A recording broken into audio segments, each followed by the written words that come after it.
Hello and welcome to another fantastic episode of the Fantastic Mr. Podcast.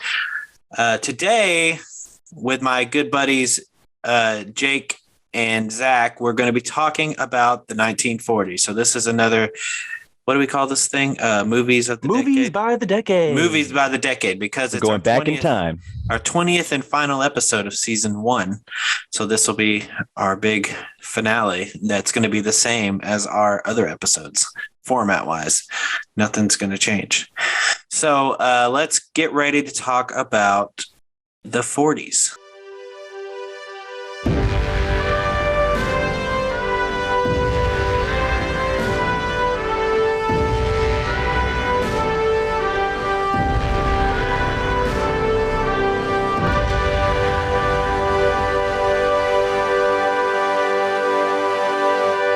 That was a quote from Family Guy, the Remember the 40s thing.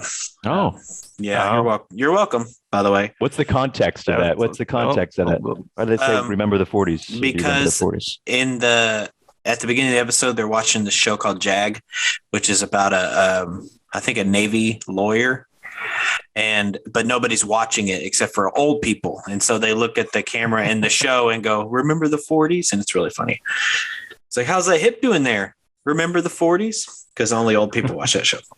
No. So today we're talking about the 1940s, film in the 1940s. And so some pretty heavy hitters in the 40s, including Orson Welles and Alfred Hitchcock, for sure. So quickly, though, I would like to, since now we are officially caught up with our episodes, instead of stacking, we can make an episode, put it out, make an episode, put it out. Tonight, I went to see Clerks 3, written and directed by Kevin Smith, who I don't know if you guys know this, but I'm a huge fan. I know you guys probably know this, but I'm a huge fan of Kevin Smith. And so I was super excited when this was announced and then got to see it today.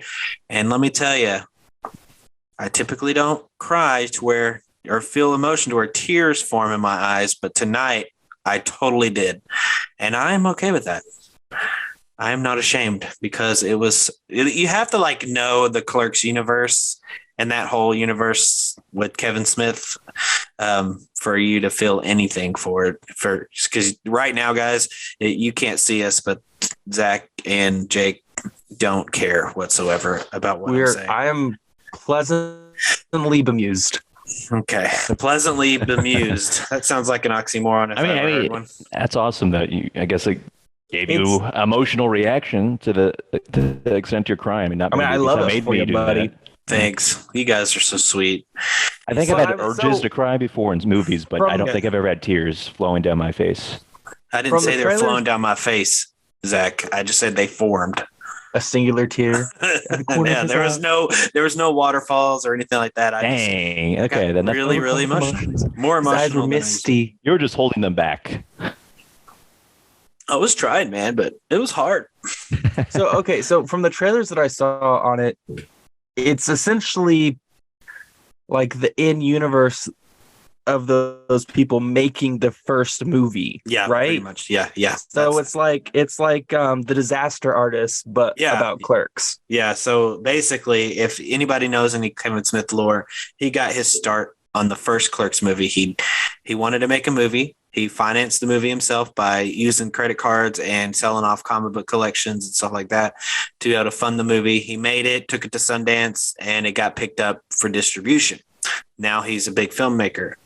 And the second one was just kind of a middle child where they work at Movies, which is a fast food restaurant within the Kevin Smith universe.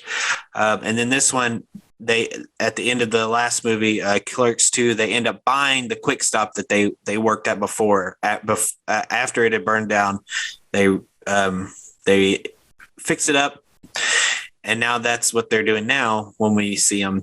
So, and then not Dante, Randall has a heart attack and decides, he's living on borrowed time. He's going to make a movie about working in that store. So it all comes kind of full circle with the whole Kevin Smith thing. So it was pretty good, and some pretty hardcore twists and turns that you didn't see coming.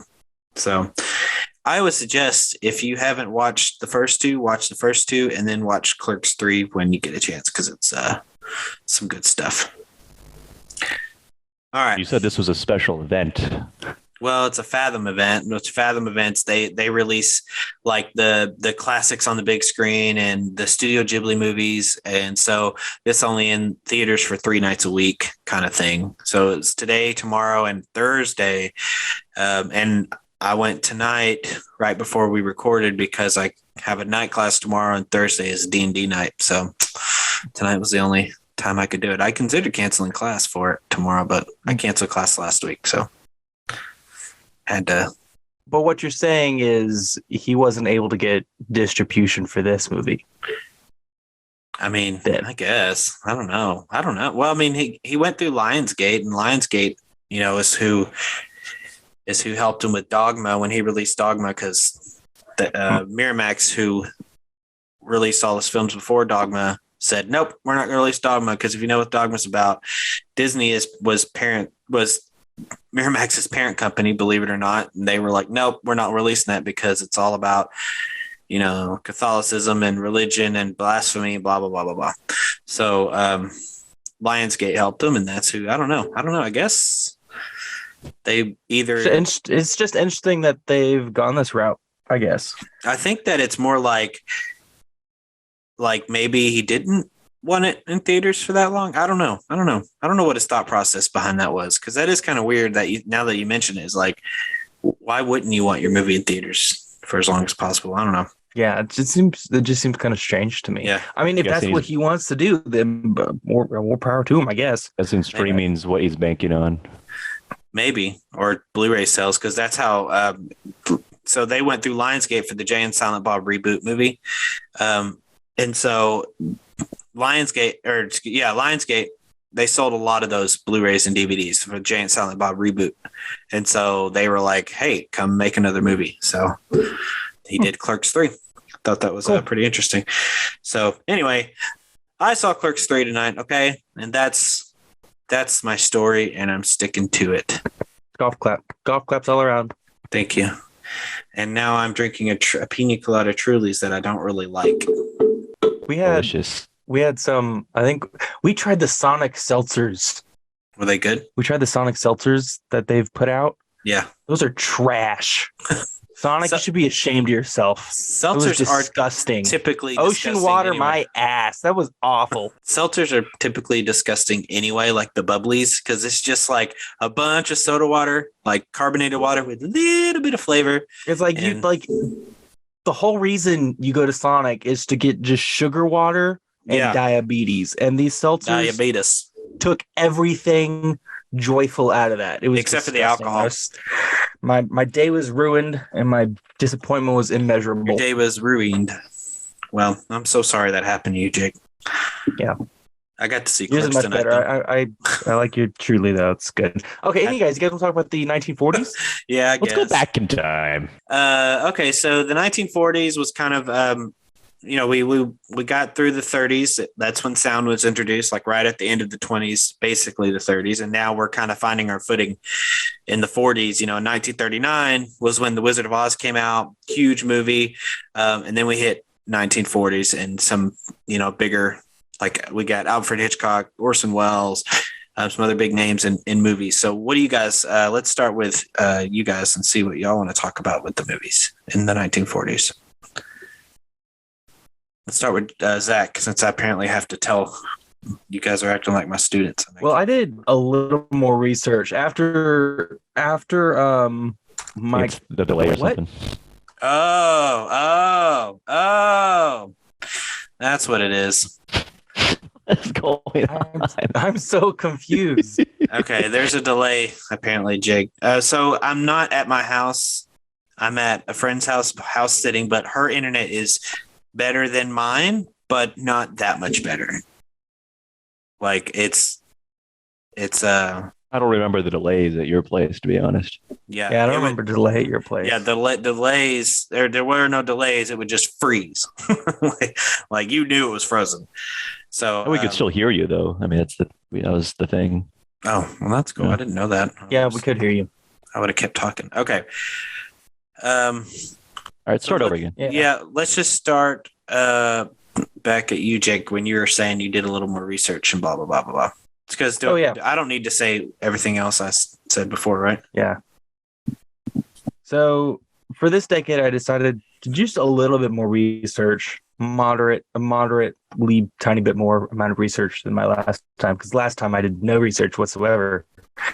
And so I started looking up some of like the best films from the 1940s. You know, there's like a list of like the top 50 films.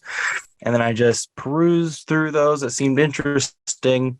And I went out and see if I could find them out on, on the internet somewhere. So I ended up watching Rebecca, which is the 1940s Best Picture winner, directed by Alfred Hitchcock. It's about a woman who is, she becomes the wife of a wealthy man, and she's living in the shadow of his deceased wife. Is her name it's Rebecca? Kind of a romance / psychological thriller. She wasn't named Rebecca. The ex-wife was named Rebecca. She's always living in Rebecca's shadow. But it won Best Picture, and I wanted to watch that one because the year following, and I'm sure we're going to talk lots about it, came Citizen Kane, which is widely considered to be the best film ever made. It was revolutionary and it changed the way we made films. So I wanted to compare the differences between the 1940s Best Picture winner and then Citizen Kane to see if there's really that much of a difference. And I also ended up watching Fantasia because I didn't realize it, but that was from the 1940s as well. So it was kind of interesting having these three different genres of films. So the one hand, you've got, kind of the classic 1940s, thriller piece. Not really a thriller. They don't really do. Nothing was very thrilling about it, actually. It was kind of like the classic 1940s film, Citizen Kane, and then entirely different was like Fantasia, which was like Disney and colorful and happy and everything like that. So I watched a few things for this session. That's cool. And it was interesting. Citizen Kane obviously is incredible. Define incredible. And it is surprising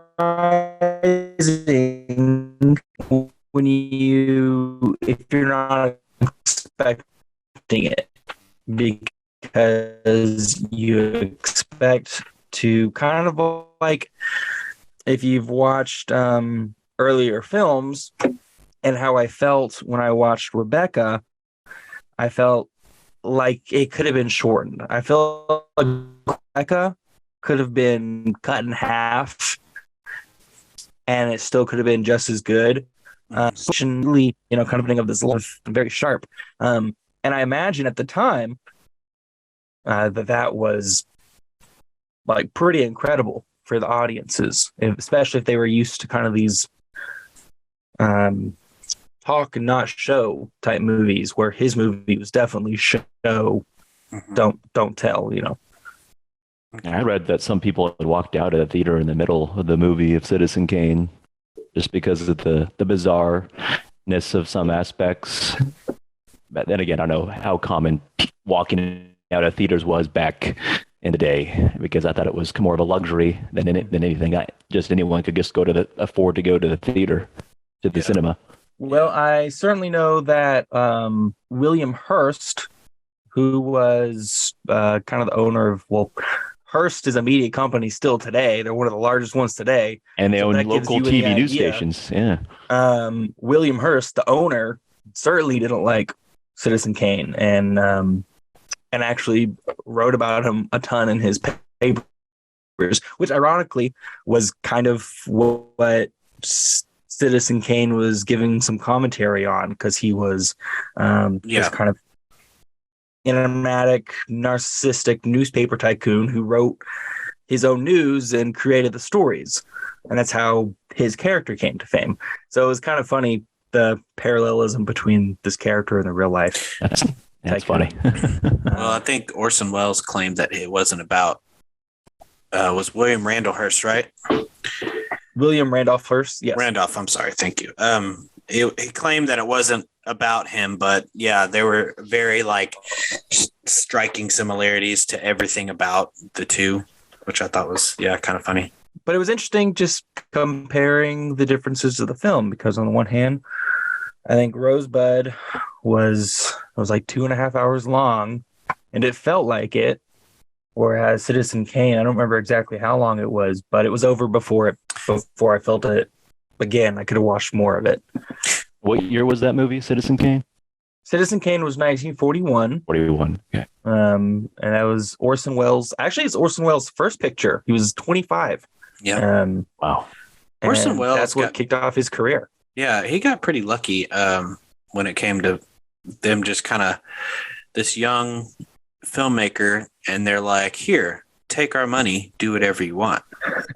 That's essentially what he got to do that's kind of like the auteurs of, today with like such as Kevin Smith or Paul Thomas Anderson or Wes Anderson. They can kind of make whatever they want. He got lucky back then because that was kind of freedom there. Yeah. And it was really unheard of back then for that to happen, especially for really. Yeah, there wasn't a bunch of this take our money, make as many films as you want and do whatever. You have full creative control kind of thing. There wasn't a lot of that. I guess that's why it kind of stood out. For me, it was the cinematography, the shots that is like, wow, I haven't seen those before in a black and white movie. Yeah, I can't imagine how the audience has reacted. Yeah, and I think I mentioned this last time, and I've looked this up several times since then, and I have not been able to find a concrete answer. But if I remember correctly, I think he used a higher ISO film than what was traditionally used, and that's what allowed him to create those kind of shots. Because he didn't need as much light, and he could have darker shots and still get the information that he needed. And again, I have not been able to confirm that, but that's what I remember reading somewhere. Interesting. Well, let's see. Since we're on this topic of Citizen Kane, you guys can hear me, right? Coming in? Yes. Yep. Clearly. Okay, thank you. We'll just spout off some things about Orson Welles and kind of how he got to make Citizen Kane, if that's okay with you guys, since we're talking about it already. Let's see. So he was considered a child prodigy. In other words, I guess he was like really smart. He spent most of his childhood in Chicago. Both his parents died by the time he was 15. He directed, produced, and acted in several theater adaptations of Shakespeare's plays. And then he did, in 1938, did War of the Worlds, which if we talked about this before on this show. It was a radio show in which it was about aliens invading, I think, New Jersey, if I'm not mistaken. He did a narrative play on the novel War of the Worlds, but he made it as if it was a real news broadcast, and they actually, broke into what the audience thought was a live, they broke into what the audience thought was a live production, and they read it out as if it was newsreels coming in real time. Really, really, really cool art piece. Like just the way that he thought was. I love it. I love it. No, it is. It's great. It is really cool to listen to. And then authentic, yeah. And so it was so authentic that people thought they were really attacking New Jersey, that Martians were really. And then of course we know that we've had two movies made, one older, one newer. I forget when the older one was released, but it actually looks really good. I remember showing it the 50s. Yeah, that's what I thought. I remember showing it to my class and then showing them the newer one, of course, with Tom Cruise and Dakota Fanning. And the newer one looks cool, but the older one looked really good. I thought the older one was truer to the original story. Oh, that's cool. I didn't know that.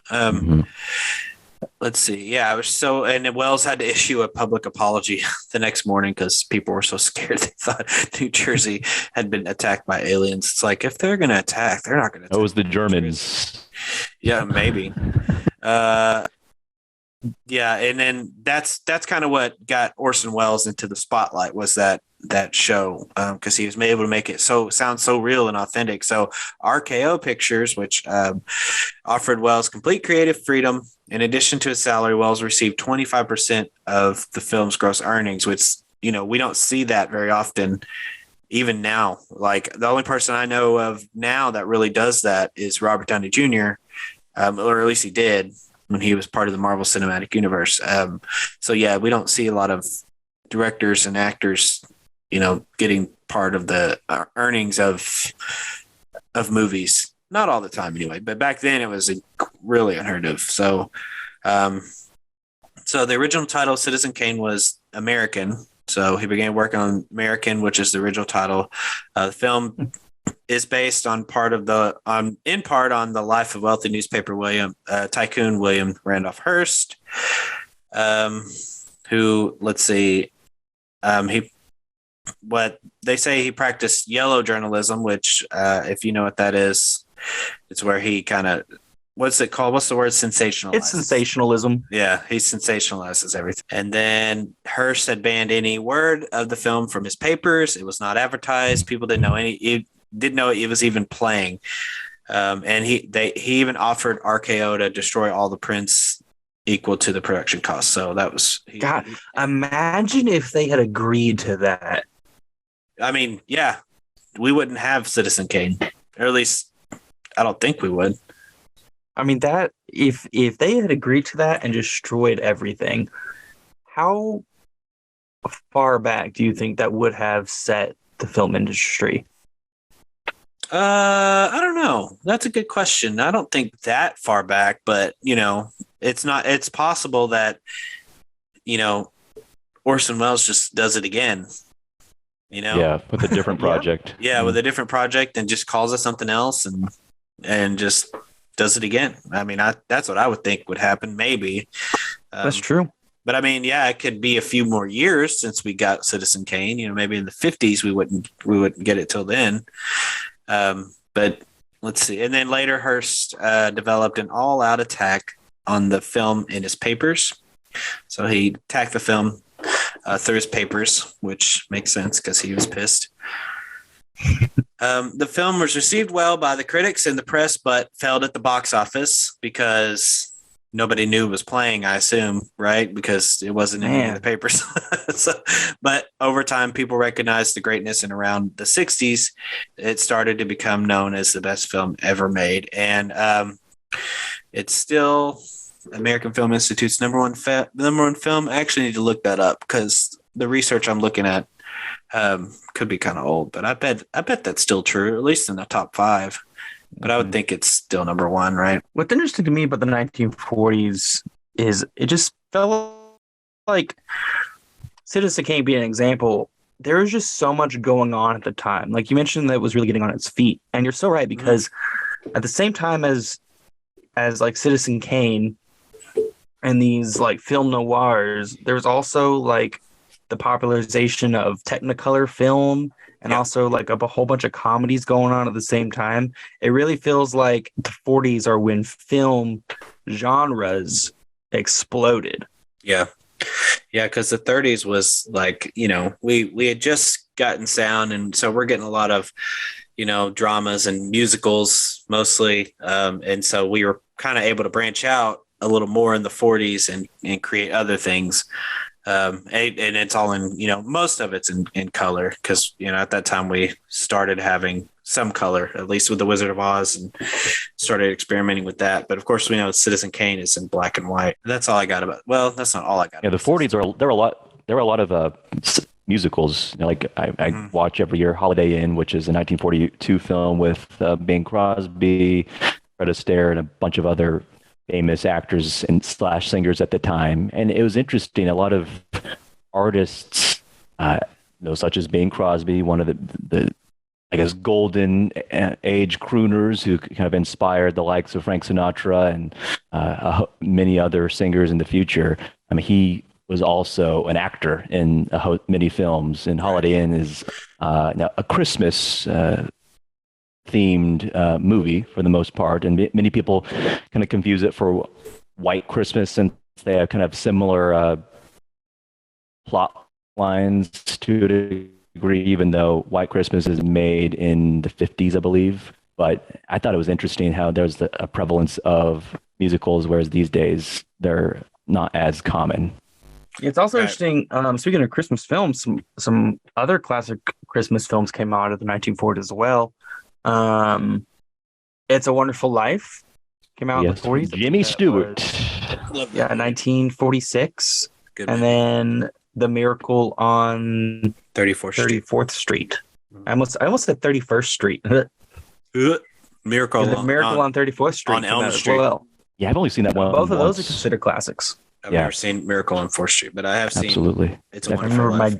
I've seen both because my parents are old. It's a Wonderful Life. I mean, you got to be mentally prepared for that movie. It's such a emotionally draining film, and the arc of the family that's just so distressed and going through all these hoops. But I think it's kind of a nice picture of a family and the struggles that they go through. Yeah, I saw It's a Wonderful Life at Murray's Dinner Playhouse in Little Rock. So if have we talked about this on the show before? Briefly about the dinner theater. Yeah, so it's a dinner theater. You go eat and watch theater, but it's a very small playhouse, but it's really kind of charming.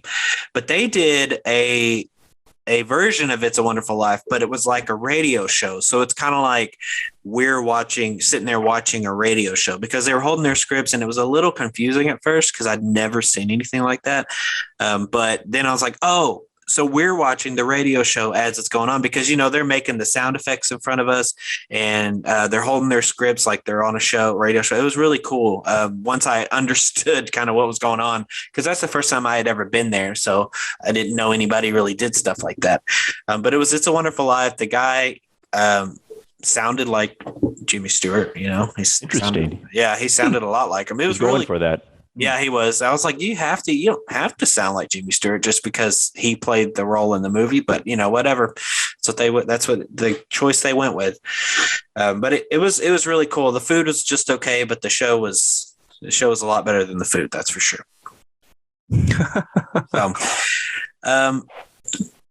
Great review. Thanks. The show was better than the food. We've gotten this far, and I don't think either of you have actually discussed what movies you've watched from the 40s. I watched Citizen Kane. I didn't actually watch movies this time around because I have been working on my classes. So my plan was to talk about Citizen Kane and the cool things it did, not just about it, but I also have a few things that Orson Welles did that kind of revolutionized filmmaking, not just story-wise. Because if you think about Citizen Kane and the story, it's an okay story. You know what I mean? Like the first time I watched it was and I'm sure I've said this before, and I think I've said this before like 4 times in this specific episode, but I apologize. But oh crap, what was I saying? Oh yeah, I watched Citizen Kane for the first time in film school, and we just watched it. Like we didn't learn about it. They were just like, all right, here's Citizen Kane. And I was like, that movie sucked. Like, I don't like it. I was like, that movie was so boring. But then I taught it, right? I taught it in high school as a high school teacher, and learned more about it. And the things that Orson Welles did that was different than what you were actually seeing, because we have a lot of good filmmakers, but Orson Welles was kind of taking it to a whole other level. So he did things like he had some cool like reflection shots. So like an example is like the Hall of Mirrors that he walks into, and you just kind of see all these. If I remember correctly, it's a bunch of reflections of himself, right? Mm-hmm. Okay. Yeah, it's been a while since I've seen the movie, but so he does a lot of cool things with mirrors. He does a lot of cool things with lower angles. So instead of like a lower angle and you see just maybe the person, as in like, because with low angles, it's in filmmaking, it's kind of related to like evil, power and all this stuff. But with him, you could see like the ceilings and stuff. It wasn't about people being powerful. It was just an interesting shot. Yeah, I remember, because I read a little about it. There was one scene where he wanted the angle so low, the camera couldn't physically get, because these were large kids at the time, it couldn't physically get to the angle he wanted. So he actually built a raised platform, put the camera underneath the floor, and shot through a hole in the floor to get the angle that he wanted. That's the kind of man that he was. He would go through, so much process, so much pain to just get a shot that he wanted. Yeah, That's dedication. Oh yeah, for sure. He did a lot of cool stuff with beams of light, such as the scene where he's giving that big speech, and instead of like an actual audience there, you got a big matte painting behind him, and then you have a matte painting in front of him, but it's got a bunch of holes poked in it with light shining through to make it look like people are moving. Really interesting shot. Now that like what it is, you're like, oh, that's a wide shot of an audience. It's like, nah, dude, that's all him. He's the only one in that scene, but he's it looks like he's got this big audience, because I think at the time in the movie he's running for office, if I remember correctly, and so he's given a speech about it and all this stuff. And then we have instantaneous leaps in time. So there's like scenes where you're with them at one point in time, and then all of a sudden you're with them at another point in time. He kind of jumps through time a lot in that movie. And so I don't know if that's like revolutionary or not, but he did it a lot in that movie, because that movie is the life of what's the Charles Foster Kane. Sorry, Citizen Kane. I think that's one of the things that make it feel so modern today. Yeah, I would agree. The time jumps, because if you watch a lot of the other films, I say a lot of other films, if you watch a lot of other films during that time, or even up through the 50s, 60s, and 70s, they didn't have a firm grasp on what the audience could understand.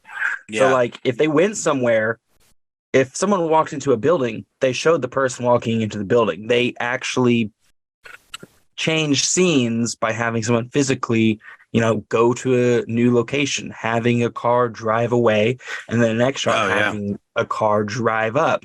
They visually handed it to the viewer, whereas films today have an understanding that, okay, the audience is smart enough to understand if there's a jump, if we cut this out, we understand that, oh, this person walked into an office building. We don't have to physically show them do it. Yeah, we don't. Yeah, that's true. I didn't think about that. So he just kind of did it. He was like, they'll figure it out, or they won't. Yeah, I think that's one of the reasons it feels as modern as it does. Yeah, I would agree. And then he does a lot of long takes. So there wasn't a lot of long takes back then either. Then you see movies now, like anything, Wes Anderson or Birdman, with Michael Keaton. It's just like these great long takes. And a lot of times it was cutting back and forth, at least back then. And so that was something he did that was a little different, not too much differently. Oh yeah, he did a lot of what's called like framing, like I forget the technical term, but it's like framing inside of a doorway. No, like whenever you frame inside of a doorway or a window or something. He did a lot of that too. Like I think if I remember correctly, and this is a long take as well, at the beginning, I think doesn't he come from outside and go into the house through a window, but you can see in the window, and the characters are framed inside the window, inside the camera. It's called Frame Within a Frame. That's what it's called. It just came to me.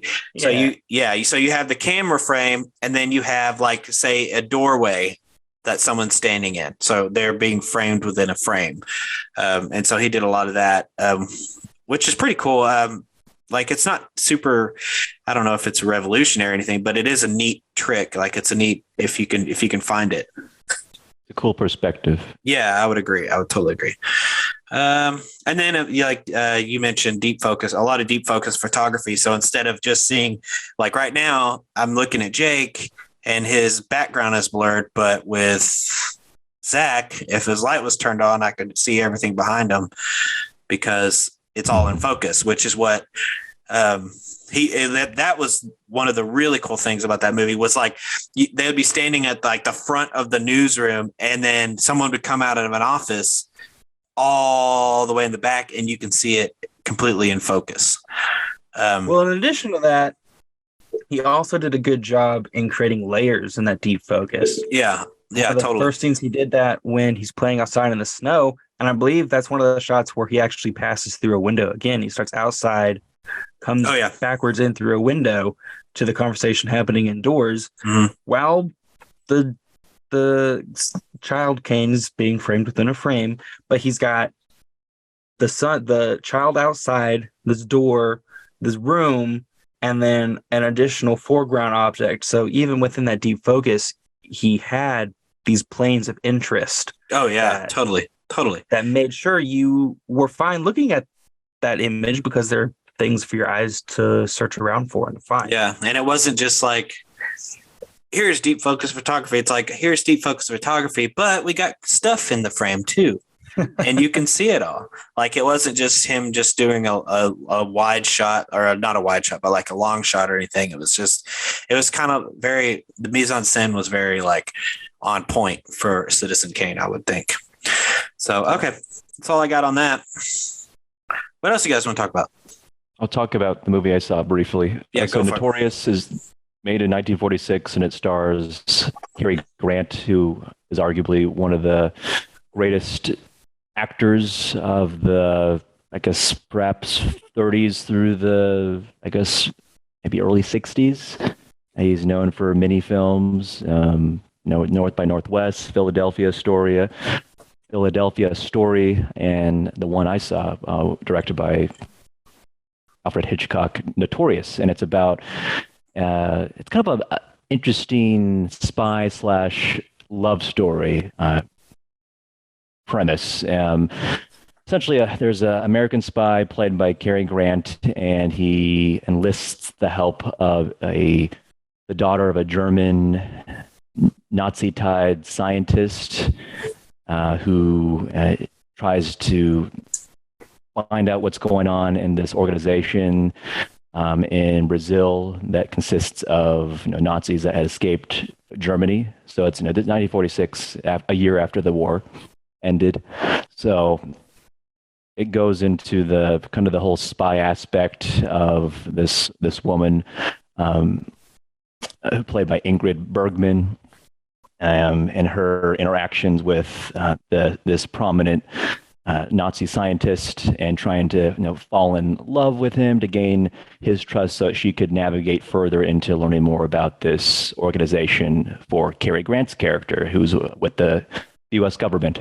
Anyways, the Ingrid's character falls in love with Cary Grant, and then falls in love with the Nazi scientist. So there's an interesting story going on there, and I just enjoyed the melodrama and the I guess surprisingly intimate moments for a 1940s film, and between Cary Grant and Bergman's character.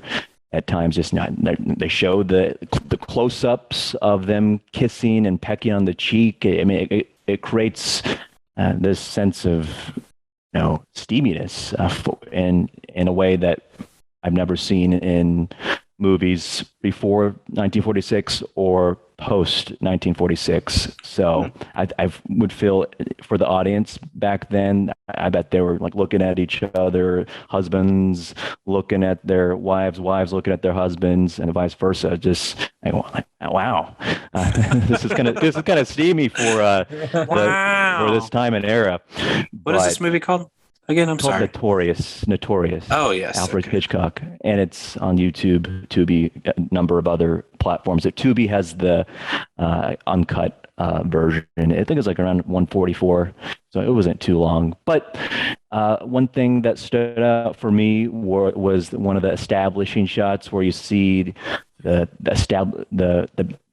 wide shot of a conversation happening between the daughter of the German scientist, who's having drinks in the same room with these other German individuals, and then you have Cary Grant's character. You see the back of his head, the leading man of this movie, and you don't see his face until like perhaps 2 or 3 minutes in, and it is the reveal of this immaculate-looking man in a suit is it is the reveal of Cary Grant's character is well done. As far as other cinematography standouts, again, I mentioned the intimate moments. Again, they don't go full blown, no sex. That doesn't happen until probably some decades later. But I don't know. The feel of the movie, it was engrossing at times, a bit slow, but overall, I enjoyed this film. Because Cary Grant, he's known for his dramatic roles, but he's also known for his more comedic roles with like Jimmy Stewart, among other actors. But it's a movie I would recommend folks to see. In 2006, I think it was recognized by some organization as one of the top movies when it comes to drama / romance. Had bits of a thriller aspect as well.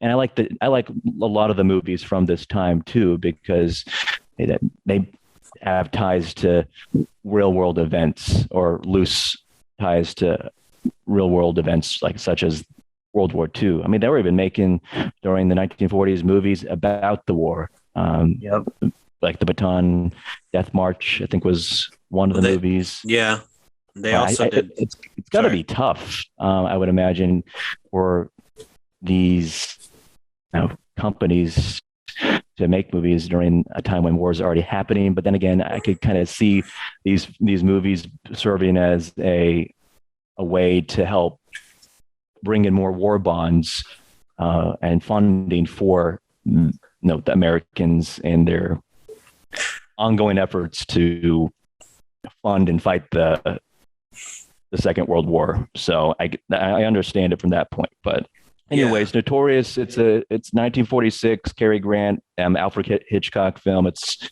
one of the greats, I'd say. It's definitely not my favorite 1940s film I've seen.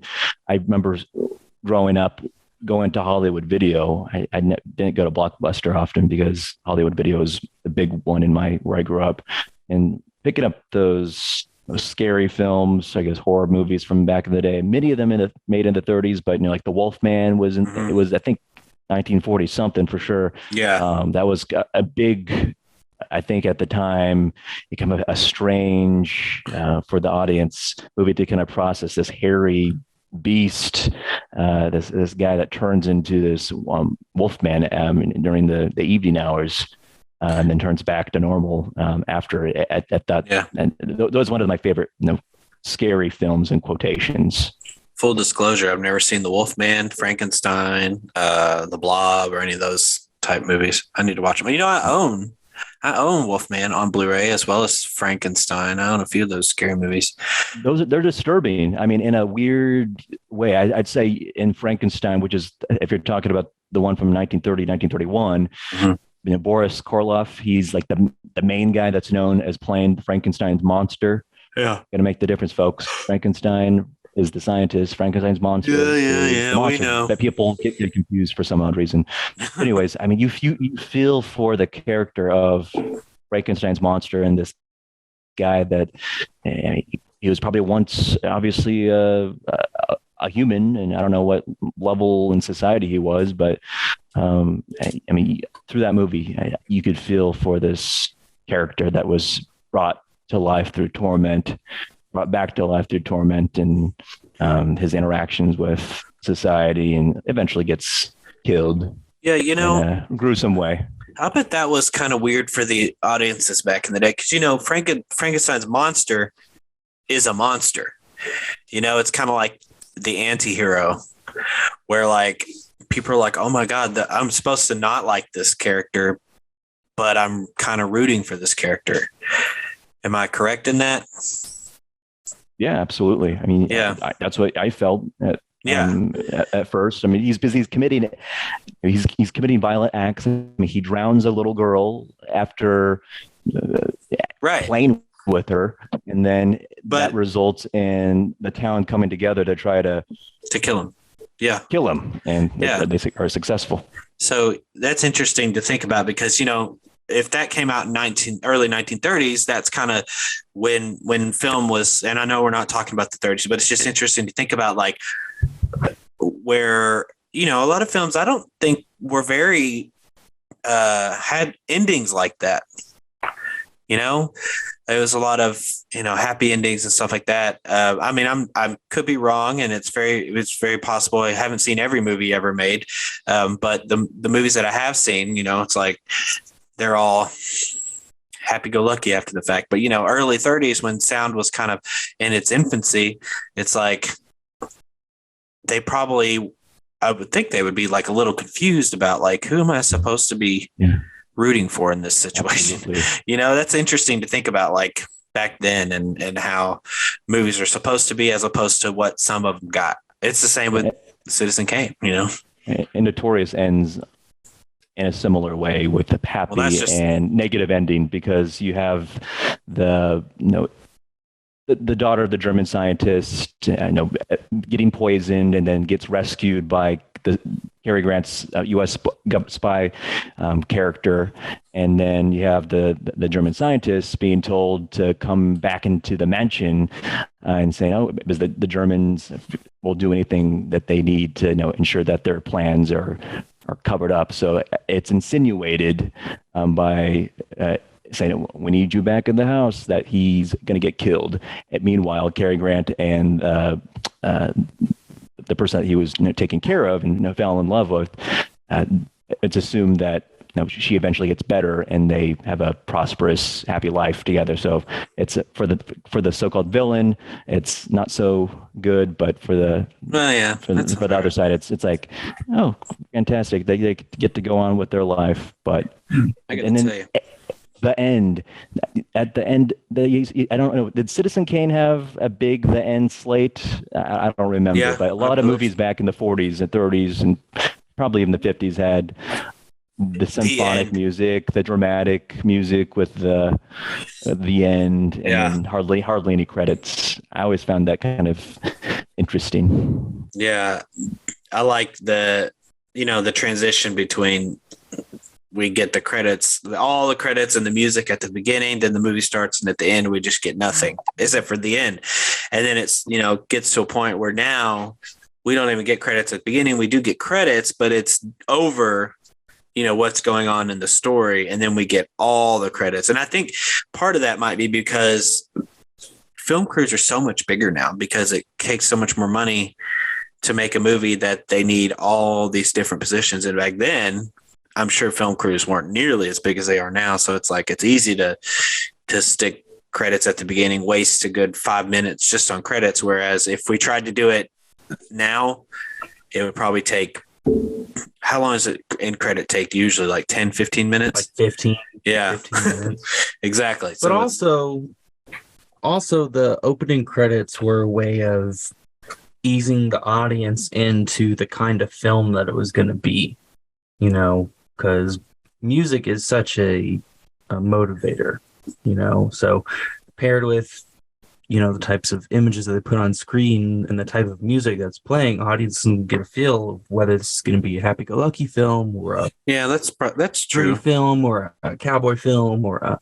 noir, and it kind of sets the mood for these audiences, which today's audiences don't really need that, and also I don't think would appreciate it as much. No, they're more impatient now. So they're going to be like, why is this happening? Like, why are they doing this to me? It's like, let's just get to the movie, whereas back then it was relatively new and people were just kind of taking it for what it was. And then eventually, they got rid of it. And so they made it to where we can get the movie right away after the previews, of course, or the trailers. But, nowadays we're just too impatient for that. I should make a movie where the credits are at the beginning like that. You should. Yeah, and see how many people will leave the theater. So, yeah, they're like, oh, screw this. Or on their phones in the middle of the theater until the actual story begins. Which is what would happen, which is fine with me, but I just think it'd be kind of funny to do that. I mean, how many people stay for the credits. I mean,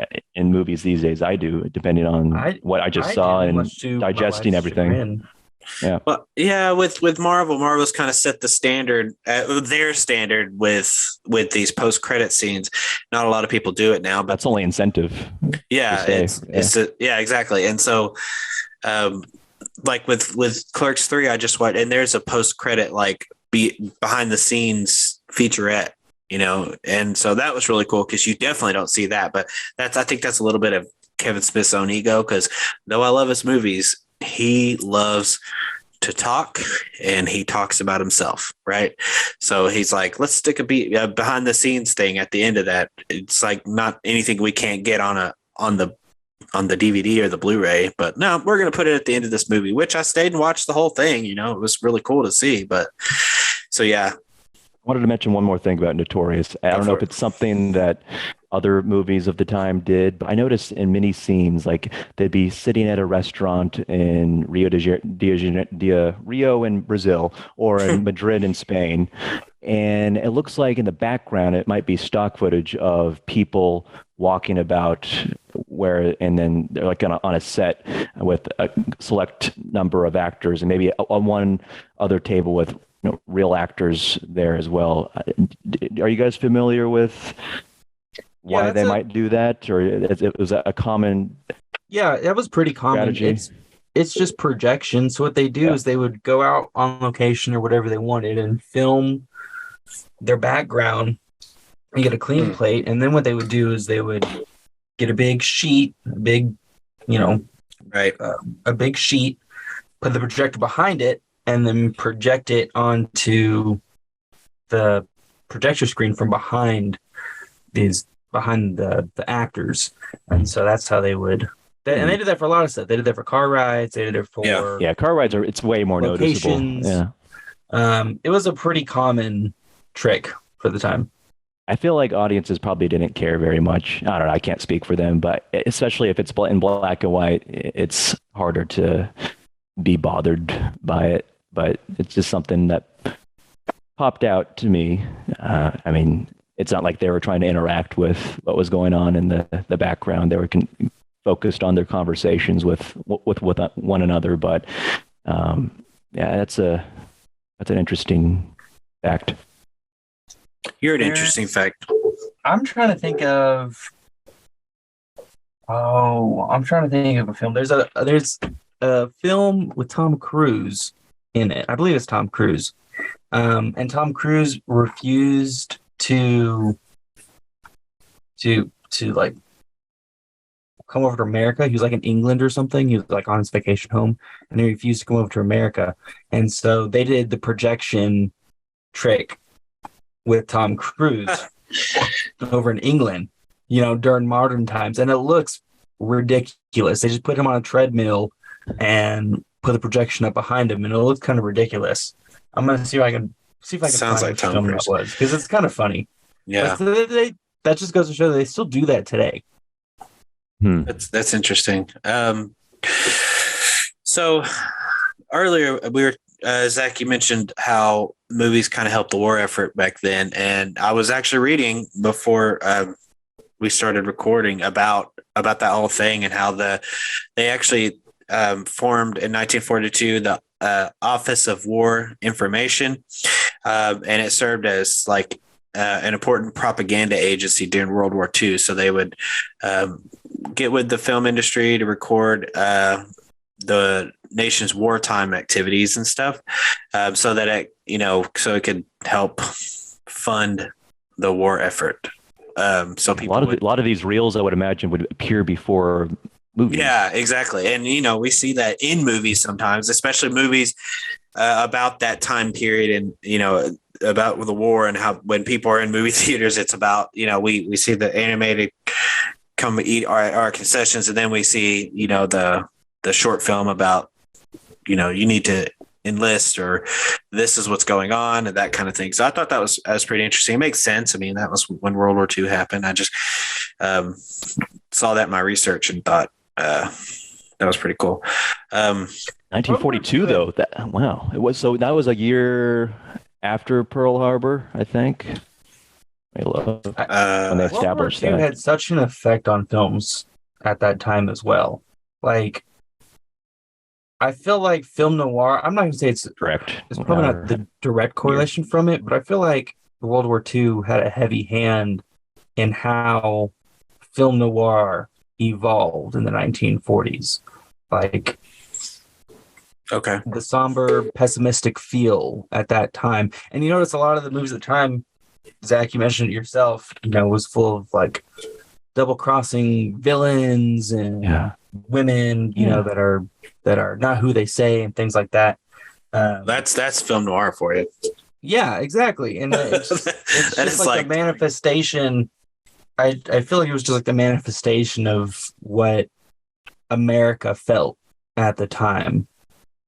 That's interesting. World War II. Yeah, that's interesting. I never thought about that, but I mean, yeah, we had a huge war going on, and I guess we didn't know who we could trust. All right, just like that the whole Cold War, and that kind of influenced how movies were. Oh, and I found transformed. The film. I found the film. It's Eyes Wide Shut. Oh yeah. That's with Nicole Kidman. Yep. Yeah. All of the scenes when Tom Cruise is walking down the streets in New York City is rear projection. That's 1999. Stanley Kubrick. I said that. Dang. Also, there's a pretty good YouTube video. Eyes Wide Shut, rear projection. You can find it. Okay. I'll check it out. Yeah, I'll do that. So we don't have much time left, but I did want to talk about one movie that I forgot about, but in my research remembered, and I have seen this movie. It's been a while. I saw it on a cruise, and I was kind of that was kind of when I was getting into movies. So if I watched it now, I would. You've been on a cruise? I've been on several cruises. Wow. Yeah, but this was a Royal Caribbean, and Royal Caribbean's kind of like the old people cruise, if you will. Like it's a lot fancier than Carnival, where Carnival is this big party. Royal Caribbean is like, we're fancy. So they had that's more my speed. I'm not fancy. I just like old people. Older people. I just want to hang out with some old people. But they had a screening room, a theater room in there, and they were showing Casablanca. And so I went and saw it. Yeah, and I watched theater.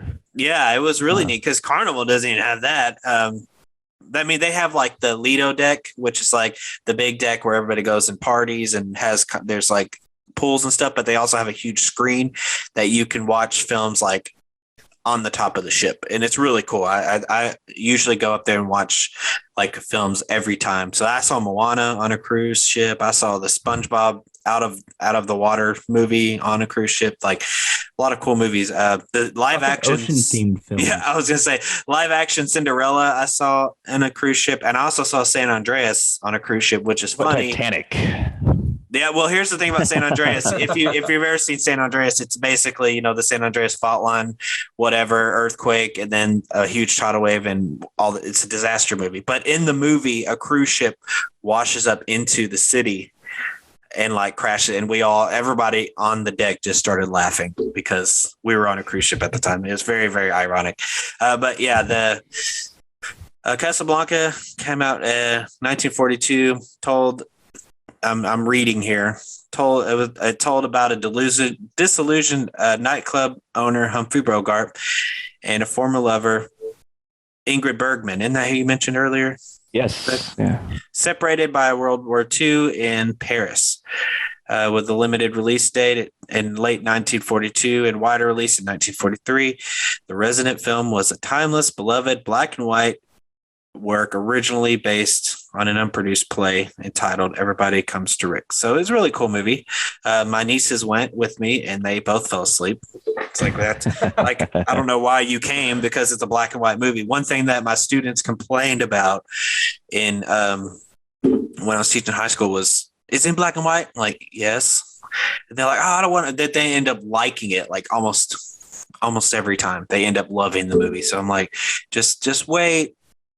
But there's something entrancing about black and white films. Like you could have them on as not necessarily white noise, but it's something that you could casually try to soak in. I feel like I don't know. Yeah. It's they're not too intense. Well, I like think at least the ones I've seen. I like the aesthetic of black and white. You know, it's just black and white. Like even, and I'm sorry to bring up Kevin Smith again, but the original Clerks was filmed in black and white, and so it's like, and that was made in 1994. And then there was a movie called Paper Moon that was made in the 70s that was filmed in black and white. You know, it's like I kind of like the aesthetic of black and white, because I think you can do some different things, like maybe shooting at night and saying it's daytime kind of thing with black and white for them a little bit. I mean, you can't do it all the time, but because you can sometimes tell it's nighttime even in black and white. But I think that the, you know, kind of the aesthetic of black and white, it's kind of nostalgic as well. It gives you that nostalgic feel, even though you weren't alive back then. It's like,